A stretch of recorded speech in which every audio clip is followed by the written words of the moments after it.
Titipan Cerpen Puspasruni Solo Pos.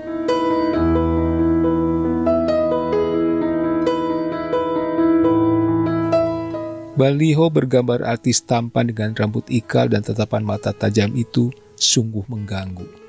Apalagi diletakkan di gedung pertokoan yang terletak di perempatan yang ramai. Tulisannya pun tak kalah menjengkelkan. Sejak baliho itu terpasang, terpantau sudah ada 3 kecelakaan mobil dan 2 kecelakaan motor di perempatan itu. Tulisan, "Jangan merokok saat berkendara," berbaris rapi di samping artis yang tetap tampan meski usianya sudah kepala 4 tersebut. Dia memang pantas dipilih sebagai pembawa pesan. Dia tidak merokok, dan meski demikian, dia tetap terlihat keren dan tetap digilai banyak perempuan. Jangan merokok saat berkendara. Yang benar saja. Lalu apa yang harus dilakukan di dalam mobil saat sendirian, di tengah kemacetan lalu lintas yang menggila dan suara bising klakson yang membuat telinga pengang? Meski telah melewatinya 2 kali dalam waktu tak sampai 30 menit, iklan layanan masyarakat itu tetap membuatku menggerutu, tetapi aku tidak boleh lengah, karena bagaimanapun, aku harus segera tiba di tujuan tepat waktu, tetap tersenyum manis, dan memberikan perempuan itu sebuah pelukan hangat. Pelukan hangat sangat dibutuhkan agar eyelash extension perempuan itu tidak berguguran. Meski di akhir bulan, bulu mata yang lebat itu tetap akan rontok seperti daun tanaman yang terserang hama kutu putih. Kadang aku merasa kasihan melihatnya, gara-gara bulu mata palsunya yang mulai renggang, wajah ovalnya sedikit berkurang manisnya. Ini akibat pakai yang murahan, keluhnya. Keluhan yang diutarakan sambil mengusap-ngusap pahaku itu membuatku merinding. Untuk kenakalannya itu, aku telah membuatnya bekerja keras semalaman. Keesokan paginya aku menjadi bersemangat untuk bekerja keras agar bisa memberinya uang tambahan supaya dia bisa memasang eyelash extension yang lebih bagus di salon yang lebih profesional. Jika dia senang, dia tak akan ragu bekerja keras untukku lagi semalaman. Semalaman itu bukan waktu yang sebentar. Jika aku tiba pukul 10 malam dan kami mengobrol barang 30 menit sebelum mulai, artinya dia harus bekerja keras selama 6 jam dalam pertemuan itu. Saat matahari mulai memerah, saat itulah kerja kerasnya selesai. Atas upayanya itu, aku harus meningkatkan kemampuanku dalam berbohong dan mengarang laporan keuangan agar menghasilkan lebih banyak uang, supaya bisa membiayainya perawatan di salon, memberinya uang bulanan yang lebih banyak, dan mengajaknya liburan ke Dubai, kota yang menjadi impiannya. Aku dilahirkan bukan sebagai orang munafik. Bapak ibuku bergelar haji, begitu juga paman dan bibi, serta kakek nenek. Jika hanya melafalkan abatasa, lidahku tidak kaku. Sejak kecil, ibu tidak pernah apa mengajariku mengaji. Kitab suci yang selalu kucium setiap kali selesai membacanya itu telah menjadi bagian masa kecilku yang menyenangkan. Kalau ibu mengajariku membaca Al-Quran, bapak bertugas mengajarkan sholat dan berdoa dengan khusyuk. Kata bapak, tetaplah berdoa meski doa-doamu kering dan tanpa keyakinan, karena doa-doa itu akan dikabulkan. Teruslah memujuk Tuhan untuk menukar doamu yang munafik itu dengan limpahan rahmat-Nya. Maka itulah yang kulakukan saat tiba-tiba kantorku didatangi dan digeledah orang-orang berdasi dengan rambut klimis.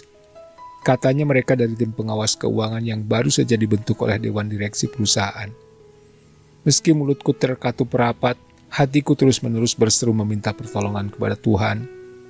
Aku tidak meminta hanya kepada Tuhanku, melainkan semua nama Tuhan dari agama lain pun aku sebut. Mungkin Bapak akan mengayunkan rotan keringnya ke betisku, jika dia tahu, aku masih saja melantunkan doa-doa kering dan munafik, hingga usiaku lebih 40 tahun. Namun mau bagaimana lagi? Tim pengawas keuangan itu membuatku ketar-ketir. Jika ada yang bertanya mengapa aku setakut itu, tentu saja karena ada yang harus aku sembunyikan, tetapi belum aku lakukan. Sial, memang sial. Tidak seperti biasanya mereka datang tiba-tiba tanpa pemberitahuan. Aku tidak sempat mengamankan apa yang seharusnya diamankan. Meski aku tahu tidak ada tempat yang aman untuk benda macam itu, tetapi tetap saja aku harus mengupayakan agar semuanya aman dan aku memang sudah punya caranya, tetapi kalah sigap dengan kedatangan tim pengawas. Entah Tuhan benar-benar mengabulkan doa-doaku yang kering dan munafik itu, atau hanya sebuah kebetulan. Manakala keringat dingin telah membasahi kaos yang kukenakan di balik kemeja biru itu, tiba-tiba saja telepon salah satu tim pengawas berdering. Dering dari ponsel Android itu sempat membuat kami mengulum senyum. Bagaimana tidak, suaranya nyaring memenuhi seisi ruangan, dan yang lebih menggelikan, nada dering ponselnya adalah suara istrinya yang sedang ngomel-ngomel kepada sang suami, si penerima telepon. Laki-laki itu tampak terkejut dan seketika wajahnya merah padam. Mungkin ada yang mengganti nada dering ponsel tanpa seizinnya.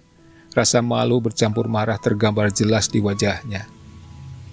Seketika dia meminta anak buahnya berhenti menggeledah dan buru-buru mengajak mereka keluar.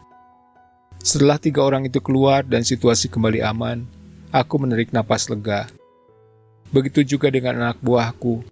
Keisengan seseorang, entah istri atau anaknya, telah membuat ketua tim pengawas itu malu dan memberiku cukup waktu untuk mengamankan yang perlu diamankan.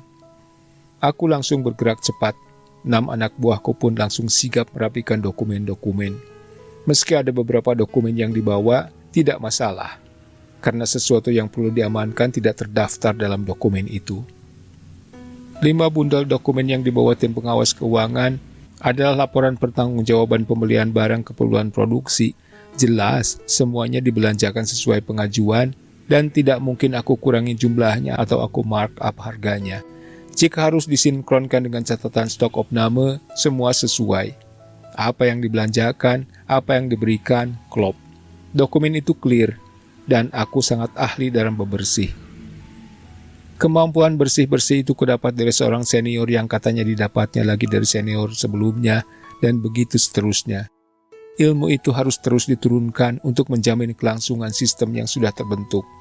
Awalnya aku terkejut dan bingung dengan sistem yang ada, tetapi rupanya begitulah cara mainnya. Sebagai pegawai paling rendah, aku harus melakukannya untuk atasanku. Atasanku melakukannya untuk dirinya sendiri dan atasannya, dan seterusnya. Akan tetapi, lama-kelamaan aku tahu bahwa pegawai rendahan pun harus mengambil keuntungan untuk dirinya sendiri. Timku terdiri atas 1 orang kepala bagian, aku sendiri, 2 orang subbidang, dan 4 operator. Tim itu sangat solid. Aku sadar, aku tidak bekerja sendirian, dan tidak mungkin hasil kerja keras itu kunikmati sendiri. Satu mantra yang menjadi penangkal kesialan yang diturunkan oleh atasanku adalah merawat ke atas, menjaga ke bawah. Keuntungan itu mesti dibagi, dan aku selalu berpedoman pada mantra itu. Itulah sebabnya jalanku selalu lapang dan aman. Kedatangan tim pengawas itu seperti sengatan listrik, membuatku terkejut dan segera memerintahkan seorang anak buahku untuk membereskan semuanya. Sementara aku pergi untuk merapikan hal lainnya. "Clear, bos," ucapnya tadi di telepon ketika aku telah melintasi baliho bergambar artis tampan dengan tulisan yang mengganggu. Meski tulisan itu dicetak tebal dengan warna yang mencolok, di antara jari tengah dan telunjukku tetap terselip sebatang rokok putih kesukaanku. Baliho besar bergambar artis kesukaan perempuan-perempuan Indonesia itu telah tertinggal di belakang. Aku menginjak gas mobil dengan kekuatan penuh. 3 lampu merah lagi, aku akan tiba di sebuah kafe tempat perempuan itu bekerja. Aku mengenalnya di sebuah pusat kebugaran. Namanya Biyu, seorang gadis muda yang sedang merintis usaha food and beverage. Kami berkenalan dan lekas menjadi akrab. Pada pertemuan pertama, Biyu mengeluhkan usahanya yang tidak lancar, modalnya tipis, persaingan sengit, dan berbagai kendala lainnya. Dari pertemuan pertama itu, aku yakin Biyu adalah orang yang tepat untuk menerima titipan. Biyu membutuhkan modal untuk mengembangkan usahanya, sedangkan aku membutuhkan tempat untuk menitipkan hasil kerja kerasku. Tidak sulit untukku melakukan pendekatan padanya. Pertama-tama, aku sering menawarkan diri untuk mengantarnya. Lalu kami mulai menyusun janji temu di luar jadwal berolahraga. Saat hubungan kami semakin dekat, aku menawarkan diri untuk menjadi investor tunggal pada usahanya. Dia senang, aku pun senang. Dalam tempo 5 bulan, Biyu sudah memiliki 3 kafe untuk market menengah ke atas dan 5 kafe untuk market biasa. Hubungan kami semakin dekat hingga menyentuh ranah pribadi. Meski tahu aku sudah beristri, Biyu tidak bisa lagi lepas dariku. Di depan layar, Biyu tampil bak pebisnis muda yang sukses. Di belakang layar, aku menjadi penyokong bisnis dan semua kebutuhan hidupnya. Simbiosis mutualisme, kami sama-sama mendapat apa yang diinginkan. Sebenarnya hasil dari usaha Biyu tidak terlalu bagus dengan pendapatan yang minim. Pendapatan memang bukan menjadi target bisnisku. Aku hanya ingin uangku berputar di usaha-usaha legal untuk menyamarkan sumber asalnya. Tidak hanya pada usaha Biyu, aku juga menjadi investor di berbagai bisnis. Aku menghentikan laju mobil ketika kulihat lampu rotator menyorot di sekitar gedung tempat Biyu berada. Aku menarik napas panjang.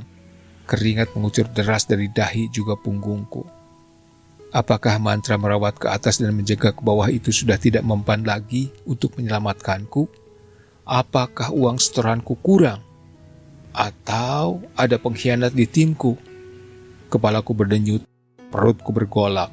Aku terlambat. Mereka sudah menemukan tempat titipanku dan tentu segera menjebloskan aku ke penjara.